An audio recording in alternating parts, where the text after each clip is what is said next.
തിരിച്ചു വന്ന grand father ആ 8 വർഷം സർവൈവ് ചെയ്തതും അവിടെ നിന്ന് പഠിച്ചതുമായിട്ടുള്ള എല്ലാ കാര്യങ്ങളും ഒരു ബുക്കിന്റെ രൂപത്തിൽ എഴുതി വെച്ചിരുന്നു. സോ പുള്ളി മരിക്കുന്നതിന് മുന്നേ അത് എന്നിലേക്ക് പകർന്നു തരികയും ചെയ്തു. പക്ഷെ ആദ്യത്തെ കുറച്ചു കാലം എനിക്ക് ആ ബുക്കും അതിലുള്ള കാര്യങ്ങളുമായിട്ടൊരു കണക്ഷൻ ഫീൽ ചെയ്തില്ല, വർക്കൗട്ടായില്ല. അത് പിന്നീട് അങ്ങോട്ട് എനിക്കത് മനസ്സിലാക്കാനും ഡീകോഡ് ചെയ്തെടുക്കാനും പറ്റി. ഒടുവിൽ ഗ്രാൻഡ് ഫാദർ അവിടെ സർവൈവ് ചെയ്യുന്നതല്ല, അവിടെ നിന്ന് പലതും പഠിച്ചിട്ടാണ് വന്നത് എനിക്ക് മനസ്സിലാക്കാൻ പറ്റി. ഈ ലൈക്ക് ടെലിപ്പോർട്ട് ചെയ്യുന്നത്, അപ്രത്യക്ഷമായി പോകുന്നത്. സോ ഇതിപ്പോൾ പറയുമ്പോൾ തോന്നും ചുമ്മാതെ ഇരിക്കുന്നു, പക്ഷെ ശരിക്കും പുള്ളിക്കാൻ പല കഴിവുണ്ട്. സോ അങ്ങനെ ഞാനും അത് പഠിക്കാൻ തുടങ്ങി. നീണ്ട ഒരുപാട് വർഷങ്ങൾക്ക് ശേഷം ഞാനും അത് പഠിച്ചു. കാരണം അത് പഠിച്ചേ പറ്റും.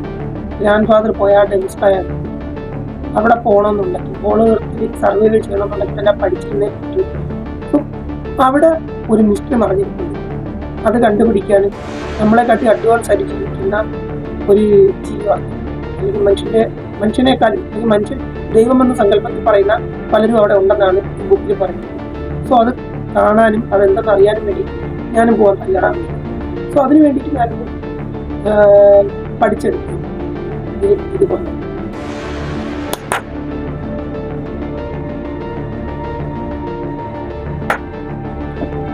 സോ ഇനി അങ്ങോട്ട് എൻ്റെ യാത്ര അവിടത്തേക്കാണ്. എല്ലാവരും ഭയക്കുന്ന, എല്ലാവരും ആർക്കും ഇതുവരെ ചെന്ന് എത്തിപ്പെടാൻ പറ്റാത്ത, എന്നാൽ എത്തിപ്പെട്ടവരെല്ലാം എവിടേക്കോ കൊണ്ടുപോയ ദിവസമായതിലേക്ക്.